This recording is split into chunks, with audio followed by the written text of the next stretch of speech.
Mobile ಪ್ರತಿಯೊಬ್ಬರ ಕೈಯಲ್ಲೂ mobile, ಮಕ್ಕಳ ಕೈಯಲ್ಲೂ mobile. Mobile ಯಾರ ಬಳಿ ಇಲ್ಲ ಹೇಳಿ? ಇಂತಹ ಮೊಬೈಲ್ ಬಗ್ಗೆ ನೀವು ತಿಳಿದುಕೊಳ್ಳಬೇಕಾದ ಕೆಲವು ವಿಷಯಗಳು ಇಲ್ಲಿವೆ. ತನ್ನ ಜೀವಿತಾವಧಿಯಲ್ಲಿ ಮೊಬೈಲ್ ಅನ್ನು 100ಕ್ಕೂ ಹೆಚ್ಚು ಬಾರಿ ಮಿನಿಮಮ್ ಆಗಿ ಬಳಸ್ತಾರಂತೆ.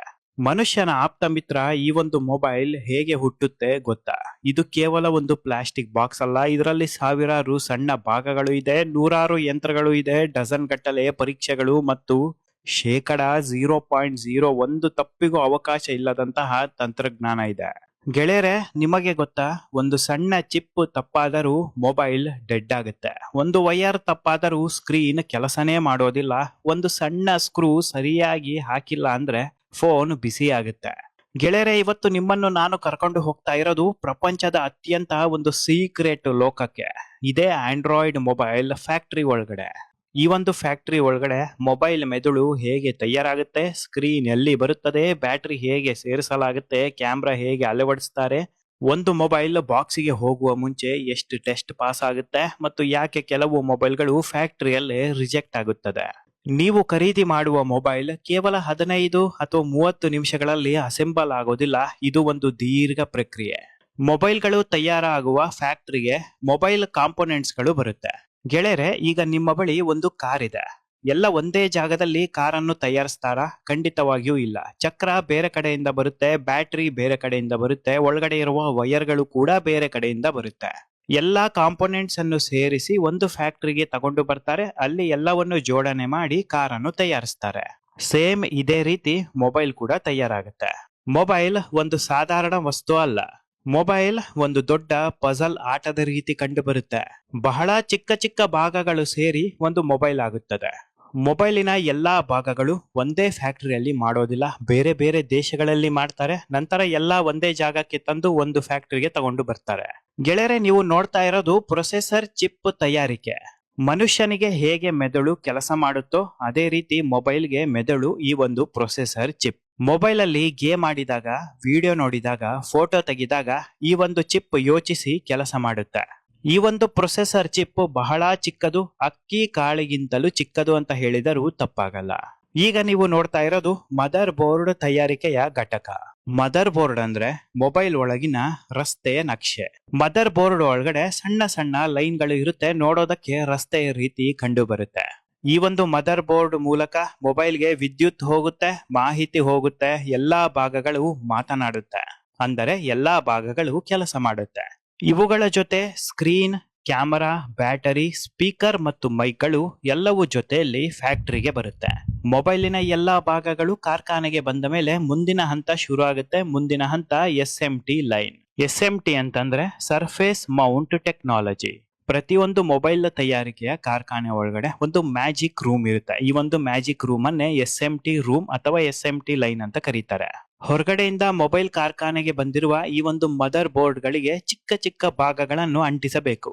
ಇದನ್ನು ಯಾರು ಮಾಡ್ತಾರೆ ಗೊತ್ತಾ? 101% ಮಾನವರು ಅಲ್ಲ, ಸೂಪರ್ ಫಾಸ್ಟ್ ರೋಬೋಟ್ ಯಂತ್ರಗಳು. ನೀವಿನ್ನು ನನ್ನ official Facebook page Sudheendra explorer ನ ಫಾಲೋ ಮಾಡಿಲ್ಲ ಅಂದ್ರೆ ಈಗಲೇ ಫಾಲೋ ಮಾಡಿ. Facebook page link description box ಅಲ್ಲಿ ಇರುತ್ತೆ, ಚೆಕ್ ಮಾಡಿ. ಈ ಒಂದು SMT ರೂಮ್ಗಳು ಕಂಪ್ಲೀಟ್ ಆಗಿ ರೋಬೋಟ್ ಗಳಿಂದ ತುಂಬಿರುತ್ತೆ. ಈ ರೋಬೋಟ್ ಗಳು ಏನ್ ಮಾಡುತ್ತಪ್ಪ ಅಂತ ನೋಡೋದಾದ್ರೆ, ಸಣ್ಣ ಸಣ್ಣ ಚಿಪ್ಗಳು ಮದರ್ ಬೋರ್ಡ್ ಮೇಲೆ ಅಂಟಿಸಬೇಕು. ಮದರ್ ಬೋರ್ಡ್ ಮೇಲೆ ಕೂರುವ ಈ ಚಿಪ್ಗಳು ಅಲುಗಾಡಬಾರದು, ಬೀಳಬಾರದು, ಹಾಗೆ ಕೂರಬೇಕು. ಹಾಗಾಗಿ SMT ರೋಬೋಟ್ಗಳು ವಿಶೇಷವಾದ ಗಮ್ಮನ್ನು ಮೊದಲು ಮದರ್ ಬೋರ್ಡ್ ಮೇಲೆ ಸ್ಪ್ರೆಡ್ ಮಾಡುತ್ತೆ. ಈ ಒಂದು ಟ್ರಾನ್ಸ್ಪರೆಂಟ್ ಗಮ್ಮನ್ನು ರೋಬೋಟ್ ಬಿಸಿ ಮಾಡುತ್ತೆ. ಮದರ್ ಬೋರ್ಡ್ ತುಂಬಾ ಈ ಒಂದು ಗಮ್ ಹರಡುತ್ತೆ. ಕೆಲವೇ ಸೆಕೆಂಡ್ಗಳಲ್ಲಿ ಎಲ್ಲಾ ರೀತಿಯ ಚಿಪ್ಗಳನ್ನು ಅಂಟಿಸಿ ಬಿಡುತ್ತೆ. ಇದೇ ಚಿಪ್ಪು ಅಂಟಿಸುವ ಕೆಲಸವನ್ನು ಏನಾದ್ರೂ ಮಷಿನ್ ಇಲ್ಲದೆ ಮನುಷ್ಯರು ಮಾಡಬೇಕು ಅಂದಿದ್ರೆ ಸುಮಾರು 2 ರಿಂದ 3 ದಿನ ಕೆಲಸ ಹಿಡಿಯುತ್ತಾ ಇತ್ತು. ಆದರೆ ಈ ಒಂದು ಮಷಿನ್ಗಳು ಕೇವಲ 2 ರಿಂದ 3 ಸೆಕೆಂಡ್ ನಲ್ಲಿ ಎಲ್ಲಾ ಕೆಲಸ ಮುಗಿಸಿ ಬಿಡುತ್ತೆ. ಈ ಒಂದು SMT ಮಷಿನ್ಗಳು ಎಷ್ಟು ವೇಗವಾಗಿ ಕೆಲಸ ಮಾಡುತ್ತೆ ಅಂತ ಉದಾಹರಣೆ ನೋಡೋದಾದ್ರೆ, ಕೇವಲ ಒಂದೇ ಒಂದು ನಿಮಿಷಕ್ಕೆ ಬರೋಬ್ಬರಿ 40ಕ್ಕೂ ಹೆಚ್ಚು ಮೊಬೈಲ್ ಮದರ್ ಬೋರ್ಡಿನ ಚಿಪ್ಗಳನ್ನು ಅಂಟಿಸಿ ರೆಡಿ ಮಾಡುತ್ತೆ. ಕೇವಲ ಒಂದೇ ನಿಮಿಷದಲ್ಲಿ 40ಕ್ಕೂ ಹೆಚ್ಚು ಮೊಬೈಲ್ ಚಿಪ್ಗಳು ರೆಡಿ. ಈ ಒಂದು ಮಷೀನಿನ ಮುಂದೆ ಬುಲೆಟ್ ಟ್ರೈನ್ ವೇಗ ಕೂಡ ಕಮ್ಮಿನೇ. ಮದರ್ ಬೋರ್ಡ್ ತಯಾರಾದ ಮೇಲೆ ಮುಂದಿನ ಹಂತ ಮೊಬೈಲ್ ಅಸೆಂಬಲ್ ಹಂತ. ಈ ಒಂದು ಮೊಬೈಲ್ ಅಸೆಂಬಲ್ ಹಂತದಲ್ಲಿ ಮಾನವ ಮತ್ತು ಯಂತ್ರ ಒಟ್ಟಿಗೆ ಕೆಲಸ ಮಾಡ್ತಾರೆ. ಇದಕ್ಕೆ ನಿರ್ದಿಷ್ಟವಾದ ಒಂದು ಪ್ಲಾನಿಂಗ್ ಇರುತ್ತೆ ಮತ್ತು ಸ್ಟೆಪ್ ಬೈ ಸ್ಟೆಪ್ ಜೋಡಿಸ್ತಾ ಹೋಗ್ತಾರೆ. ಮೊದಲು ಮದರ್ ಬೋರ್ಡ್. ಇದು ಮೊಬೈಲ್ ಒಳಗಿನ ಮುಖ್ಯ ಬೋರ್ಡ್. ಇದನ್ನು ಮೊಬೈಲ್ ಬಾಡಿ ಒಳಗಡೆ ಇಡ್ತಾರೆ. ಮದರ್ ಬೋರ್ಡ್ ನಂತರ ಕ್ಯಾಮ್ರಾವನ್ನು ಅಳವಡಿಸ್ತಾರೆ. ಕ್ಯಾಮ್ರಾ ನಂತರ ಸ್ಪೀಕರ್ ಮತ್ತು ವೈಬ್ರೇಷನ್ ಜೋಡಣೆ. ಶಬ್ದ ಬರಲು ಸ್ಪೀಕರ್ ಹಾಕ್ತಾರೆ, ಕಾಲ್ ಬಂದಾಗ ಕಂಪಿಸಲು ವೈಬ್ರೇಷನ್ ಭಾಗ ಹಾಕ್ತಾರೆ. ನಂತರ ಬ್ಯಾಟರಿ ನಂತರ ಸ್ಕ್ರೀನ್ ಜೋಡಿಸ್ತಾರೆ. ಸ್ಕ್ರೀನ್ ನಂತರ ವೈರ್ ಕನೆಕ್ಟರ್ ಮಾಡಲಾಗುತ್ತೆ. ಮದರ್ ಬೋರ್ಡ್ ಮತ್ತು ಬ್ಯಾಟರಿ ಮೂಲಕ ವೈರ್ಗಳನ್ನು ಎಲ್ಲಾ ಭಾಗಕ್ಕೆ ಕನೆಕ್ಟಿಂಗ್ ಮಾಡಿ ನಂತರ ಸ್ಕ್ರೂ ಬಿಗಿ ಮಾಡ್ತಾರೆ. ಗೆಳೆಯರೆ, ಮುಂದಿನ ಹಂತ ಸಾಫ್ಟ್ವೇರ್ ಇನ್ಸ್ಟಾಲೇಷನ್. ಈಗ ಮೊಬೈಲ್ ಬಹುತೇಕ ಸಿದ್ಧವಾಗಿದೆ, ಆದರೆ ಇನ್ನೂ ಒಂದು ಮುಖ್ಯ ಕೆಲಸ ಬಾಕಿ ಇದೆ. ಮೊಬೈಲ್ಗೆ ಈಗ ಜೀವ ಕೊಡಬೇಕು. ಹೇಗೆ ಗೊತ್ತಾ? ಅದರ ಒಳಗಡೆ ಸಾಫ್ಟ್ವೇರ್ ಹಾಕಬೇಕು. ಸಾಫ್ಟ್ವೇರ್ ಅಂತಂದ್ರೆ ಮೊಬೈಲ್ ಹೇಗೆ ಕೆಲಸ ಮಾಡಬೇಕು ಎಂದು ಹೇಳುವ ಮ್ಯಾಜಿಕ್ ಸೂಚನೆಗಳು. ಮೊಬೈಲ್ ಒಳಗಡೆ ಆಂಡ್ರಾಯ್ಡ್ ಅನ್ನು ಇನ್ಸ್ಟಾಲ್ ಮಾಡ್ತಾರೆ. ಇದರಿಂದ ಗೇಮ್ ಓಪನ್ ಆಗುತ್ತೆ, ವಿಡಿಯೋ ಪ್ಲೇ ಆಗುತ್ತೆ, ಕಾಲ್ ಮಾಡಬಹುದು, ಆಪ್ಗಳು ಬಳಸಬಹುದು. ಕಂಪ್ಲೀಟ್ ಆಗಿ ಮೊಬೈಲ್ ಬಳಸೋದಕ್ಕೆ ಬೇಕಾಗಿರುವ ಒಂದು ಸಾಫ್ಟ್ವೇರ್ ಇದೆ ಆಂಡ್ರಾಯ್ಡ್. ನಂತರ ಮೊಬೈಲ್ ಲುಕ್ಅಪ್ ಅನ್ನು ಇನ್ಸ್ಟಾಲ್ ಮಾಡ್ತಾರೆ. ಪ್ರತಿ ಕಂಪನಿಯ ಮೊಬೈಲ್ ಬೇರೆ ರೀತಿಯಲ್ಲಿ ಕಾಣುತ್ತೆ ಅಲ್ವಾ? ಪ್ರತಿ ಒಂದು ಮೊಬೈಲ್ಗಳು ಅದರದ್ದೇ ಆದ ಬಣ್ಣಗಳು ಇರುತ್ತೆ, ಅದರದ್ದೇ ಆದ ಕಂಪನಿಯ ಲೋಗೋಗಳು ಇರುತ್ತೆ, ಅದರದ್ದೇ ಆದ ಹೊಸ ರೀತಿಯ ಲುಕ್ಗಳು ಇರುತ್ತೆ. ಪ್ರತಿಯೊಂದು ಪ್ರೀ ಇನ್ಸ್ಟಾಲ್ಡ್ ಸಾಫ್ಟ್ವೇರ್ ಲುಕ್ ಕೂಡ ಇರುತ್ತೆ. ಅದನ್ನು ಮೊಬೈಲ್ ಲುಕ್ಅಪ್ ಅಂತ ಕರೀತಾರೆ. ಅದನ್ನು ಕೂಡ ಇಲ್ಲೇ ಇನ್ಸ್ಟಾಲ್ ಮಾಡಲಾಗುತ್ತೆ. ಗೆಳೆಯರೆ, ಕಾರ್ಖಾನೆಯಲ್ಲಿ ತಯಾರಾಗುವ ಪ್ರತಿ ಒಂದು ಮೊಬೈಲ್ಗೂ ಒಂದು ವಿಶೇಷವಾದ ನಂಬರ್ ಅನ್ನು ಇನ್ಸ್ಟಾಲ್ ಮಾಡ್ತಾರೆ. ಈಗ ಶಾಲೆಯಲ್ಲಿ ಪ್ರತಿಯೊಂದು ಸ್ಟೂಡೆಂಟ್ಸಿಗೂ ವಿಶೇಷವಾದ ರೋಲ್ ನಂಬರ್ ಇರುತ್ತಲ್ವಾ? ಅದೇ ರೀತಿ ಮೊಬೈಲ್ಗೂ ಕೂಡ ಈ ವಿಶೇಷವಾದ ಗುರುತಿನ ನಂಬರ್. ಈ ಒಂದು ಮೊಬೈಲಿನ ವಿಶೇಷವಾದ ನಂಬರ್ ಅಲ್ಲಿ ಮೊಬೈಲ್ನ ಸಂಪೂರ್ಣವಾದ ಚರಿತ್ರೆ ಫೀಡ್ ಆಗಿರುತ್ತೆ. ಈಗ ಮೊಬೈಲ್ ಸಿದ್ಧವಾಗಿದೆ, ಆದರೆ ಮಾರಾಟಕ್ಕೆ ಕಳಿಸುವ ಮೊದಲು ಒಂದು ಮುಖ್ಯವಾದ ಹಂತ ಇನ್ನೊಂದು ಬಾಕಿ ಇದೆ. Mobile testing stage.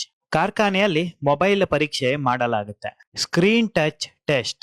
Mobile screen touch ಮಾಡಿದಾಗ ಸರಿಯಾಗಿ ಕೆಲಸ ಮಾಡ್ತಾ ಇಲ್ವಾ ಅಂತ ಟೆಸ್ಟಿಂಗ್ ಮಾಡ್ತಾರೆ. ನಂತರ ಕ್ಯಾಮರಾ ಟೆಸ್ಟ್. ಕ್ಯಾಮ್ರಾದಿಂದ ಫೋಟೋ ವಿಡಿಯೋ ಸರಿಯಾಗಿ ಬರ್ತಾ ಇದೆನಾ, ಸರಿಯಾಗಿ ಕೆಲಸ ಮಾಡ್ತಾ ಇದೆನಾ, ಕ್ಯಾಮ್ರಾದ ಸೆಟ್ಟಿಂಗ್ ಸರಿಯಾಗಿ ವರ್ಕ್ ಆಗ್ತಾ ಇದೆನಾ ಅಂತ ಟೆಸ್ಟ್ ಮಾಡ್ತಾರೆ. ನಂತರ ಮೊಬೈಲ್ ನೆಟ್ವರ್ಕ್ ಮತ್ತು ಇಂಟರ್ನೆಟ್ ಟೆಸ್ಟಿಂಗ್ ಮಾಡ್ತಾರೆ. ಬ್ಯಾಟರಿ ಟೆಸ್ಟಿಂಗ್ ಕೂಡ ಮಾಡ್ತಾರೆ. ಚಾರ್ಜ್ ಸರಿಯಾಗಿ ಆಗ್ತಾ ಇದೆನಾ, ಬ್ಯಾಕಪ್ ಸರಿಯಾಗಿ ಬರುತ್ತಾ ಅಂತ ಟೆಸ್ಟ್ ಮಾಡ್ತಾರೆ. ನಂತರ ಸ್ಪೀಕರ್ ಟೆಸ್ಟ್ ಕೂಡ ಮಾಡ್ತಾರೆ. ಇಷ್ಟೊಂದು ಟೆಸ್ಟ್ ಆದ ಮೇಲೆ ಮುಂದಿನ ಫಿಸಿಕಲ್ ಟೆಸ್ಟಿಂಗಿಗೆ ಹೋಗುತ್ತೆ. ಮೊಬೈಲ್ ಕವರ್ ಅನ್ನು ಬಳಸದೆ ಮೊಬೈಲ್ ಡ್ರಾಪ್ ಟೆಸ್ಟ್ ಮಾಡ್ತಾರೆ. ಅಕಸ್ಮಾತ್ ಆಗಿ ಮೊಬೈಲ್ ಏನಾದ್ರೂ ನೆಲದ ಮೇಲೆ ಬಿದ್ರೆ ಕಂಪ್ಲೀಟ್ ಆಗಿ ಡ್ಯಾಮೇಜ್ ಆಗುತ್ತಾ ಅಥವಾ ಕೆಲಸ ಮಾಡುತ್ತಾ ಅಂತ ಟೆಸ್ಟಿಂಗ್ ಮಾಡ್ತಾರೆ. ಮೊಬೈಲ್ ಏನಾದ್ರೂ ಡ್ಯಾಮೇಜ್ ಆಗಿ ಕೆಲಸ ಮಾಡಿಲ್ಲ ಅಂದ್ರೆ ಮತ್ತೆ ಪ್ರೊಡಕ್ಷನ್ ಹಂತಕ್ಕೆ ಹೋಗುತ್ತೆ. ಮೊಬೈಲ್ ಡ್ಯಾಮೇಜ್ ಆದ್ರೂ ಚೆನ್ನಾಗಿ ಕೆಲಸ ಮಾಡ್ತಾ ಇದ್ರೆ ಮುಂದಿನ ಹಂತಕ್ಕೆ ಹೋಗುತ್ತೆ. ಮುಂದಿನ ಹಂತ ವಾಟರ್ ಡ್ರಾಪ್ ಟೆಸ್ಟಿಂಗ್. ಅಕಸ್ಮಾತ್ ಆಗಿ ಮೊಬೈಲ್ ಏನಾದ್ರೂ ನೀರಿನ ಒಳಗಡೆ ಬಿದ್ರೆ ಹಾಳಾಗುತ್ತಾ ಅಥವಾ ಸರಿಯಾಗಿ ಕೆಲಸ ಮಾಡುತ್ತಾ ಅಂತ ಟೆಸ್ಟ್ ಮಾಡ್ತಾರೆ. ಗೆಳೆಯರೆ, ಈ ಒಂದು ವಾಟರ್ ಡ್ರಾಪ್ ಟೆಸ್ಟಿಂಗ್ ಕೆಲವು ಕಂಪನಿಗಳು ಅಷ್ಟೇ ಮಾಡುತ್ತೆ, ಇನ್ನು ಕೆಲವು ಕಂಪನಿಗಳು ಮಾಡೋದಿಲ್ಲ. ಲೋ ಬಡ್ಜೆಟ್ ಮೊಬೈಲ್ಗಳು ಯಾವುದೇ ರೀತಿಯ ವಾಟರ್ ಡ್ರಾಪ್ ಟೆಸ್ಟಿಂಗ್ ಮಾಡೋದಿಲ್ಲ. ಹೈ ಬಡ್ಜೆಟ್ ಮೊಬೈಲ್ಸ್ ಗಳು ಮಾತ್ರ ವಾಟರ್ ಡ್ರಾಪ್ ಟೆಸ್ಟಿಂಗ್ ಮಾಡ್ತಾರೆ. ನಂತರ ಹಾಟ್ ಟೆಸ್ಟಿಂಗ್ ಮಾಡ್ತಾರೆ. ಮೊಬೈಲ್ ಪ್ಯಾನೆಲ್ ಅನ್ನು ಸ್ವಲ್ಪ ಬಿಸಿ ಮಾಡ್ತಾರೆ. ಬಿಸಿ ಮಾಡಿದಾಗ ಮೊಬೈಲ್ ಏನಾದ್ರೂ ಹಾಳಾಗುತ್ತಾ ಅಂತ ಟೆಸ್ಟ್ ಮಾಡ್ತಾರೆ. ಗೆಳೆಯರೆ, ಈಗ ಮೊಬೈಲ್ 100% ಕಂಪ್ಲೀಟ್ ಆಗಿದೆ. ಪ್ಯಾಕಿಂಗ್ ಮಾಡ್ತಾರೆ, ಮಾರಾಟಕ್ಕೆ ಕಳಿಸಿಕೊಡ್ತಾರೆ. ಗೆಳೆಯರೆ, ಮೊಬೈಲ್ ಅಂದ ಮೇಲೆ ಎಲ್ಲರಿಗೂ ಕಾಡುವ ಒಂದು ಪ್ರಶ್ನೆ ಏನಪ್ಪಾ ಅಂತಂದ್ರೆ, ಈ ಮೊಬೈಲ್ ಕಂಪನಿಯವರು ಲಾಭ ಹೇಗೆ ಮಾಡ್ಕೊಂತಾರೆ ಅಂತ. ಈ ಲಾಭದ ವಿಚಾರದ ಬಗ್ಗೆ ನಿಮಗೆ ಗೊತ್ತಾದ್ರೆ ಖಂಡಿತ ಆಶ್ಚರ್ಯ ಆಗುತ್ತೆ. ಈ ಒಂದು ಮೊಬೈಲಿನ ಬೆಲೆ 20,000 ರೂಪಾಯಿ. ಇದಕ್ಕೆ ಖರ್ಚಾಗಿರೋದು 10,000 ರಿಂದ 13,000 ರೂಪಾಯಿ ಅಷ್ಟೇ. ಇನ್ನು ಉಳಿದದ್ದೆಲ್ಲವೂ ಲಾಭನೇ. ಇನ್ನು ಪ್ರೀಮಿಯಂ ಬೆಲೆಯ ಮೊಬೈಲ್ಗಳ ಲೆಕ್ಕ ಹಾಕಿದ್ರೆ ಈಗ 1 ಲಕ್ಷ ರೂಪಾಯಿ ಮೊಬೈಲ್ ಕಾರ್ಖಾನೆಯಲ್ಲಿ ಖರ್ಚಾಗೋದು ಕೇವಲ 45,000 ರಿಂದ 60,000 ರೂಪಾಯಿ. ಒಂದು ಮೊಬೈಲ್ನ ಅರ್ಧದಷ್ಟು ಲಾಭ ಕಂಪನಿಗೆ ವಾಪಸ್ ಬರುತ್ತೆ. ಪ್ರಪಂಚದಲ್ಲೇ ಅತಿ ಹೆಚ್ಚು ಮೊಬೈಲ್ ಬಳಸುತ್ತಿರುವ ದೇಶ ಯಾವುದು ಅಂತ ಒಂದು ಸಲ ಯೋಚನೆ ಮಾಡಿ ಹೇಳಿ. ಆ ದೇಶ ಬೇರೆ ಯಾವುದೂ ಅಲ್ಲ, ಆ ದೇಶ ನಮ್ಮ ಭಾರತ ದೇಶ. ಭಾರತ ದೇಶದಲ್ಲಿ 100 ಕೋಟಿಗೂ ಹೆಚ್ಚು ಜನ ಆಂಡ್ರಾಯ್ಡ್ ಮೊಬೈಲ್ಸ್ ಗಳನ್ನು ಬಳಸುತ್ತಾ ಇದ್ದಾರೆ. 2ನೇ ದೇಶ ಚೈನಾ, 3ನೇ ದೇಶ ಯುನೈಟೆಡ್ ಸ್ಟೇಟ್ಸ್, 4ನೇ ದೇಶ ಇಂಡೋನೇಷ್ಯಾ, 5ನೇ ದೇಶ ಬ್ರೆಜಿಲ್. ಗೆಳೆಯರೆ, ಇದೇ ಕಾರಣಕ್ಕೆ ಪ್ರತಿಯೊಂದು ಮೊಬೈಲ್ ಕಂಪನಿಗೂ ಭಾರತ ದೇಶ ಅತ್ಯಂತ ಪ್ರಿಯವಾದ ದೇಶ. ಭಾರತ ದೇಶದ ಮೊಬೈಲ್ ವ್ಯಾಪಾರದಲ್ಲಿ 45% ರಿಂದ 60% 20,000 ಅಥವಾ 20,000ಕ್ಕಿಂತ ಕೆಳಗಡೆ ಇರುವ ಮೊಬೈಲ್ಗಳೇ ಮಾರಾಟ ಹೆಚ್ಚಿದೆ. 20,000 ರಿಂದ 50,000 ರೂಪಾಯಿ ಮೊಬೈಲ್ ಮಾರಾಟ 30 ರಿಂದ 40% ಇದೆ. 50,000ದಿಂದ 1 ಲಕ್ಷದ ತನಕ 10 ರಿಂದ 15% ಇದೆ. 1 ಲಕ್ಷ ಮೇಲ್ಪಟ್ಟಿರುವ ಮೊಬೈಲ್, ಇದಕ್ಕೆ ಅಲ್ಟ್ರಾ ಪ್ರೀಮಿಯಂ ಸೆಗ್ಮೆಂಟ್ ಮೊಬೈಲ್ಸ್ ಅಂತ ಕರೀತಾರೆ, ಇದು ಕೇವಲ 2% ಇದೆ. ಗೆಳೆಯರೆ, ಮೊಬೈಲ್ ಕಾರ್ಖಾನೆಯ ವಿಡಿಯೋ ಹೇಗಿತ್ತು ಮತ್ತು ನೀವು ಯಾವ ಮೊಬೈಲ್ ಅನ್ನು ಬಳಸುತ್ತಾ ಇದ್ದೀರಾ? ದಯವಿಟ್ಟು ನಿಮ್ಮ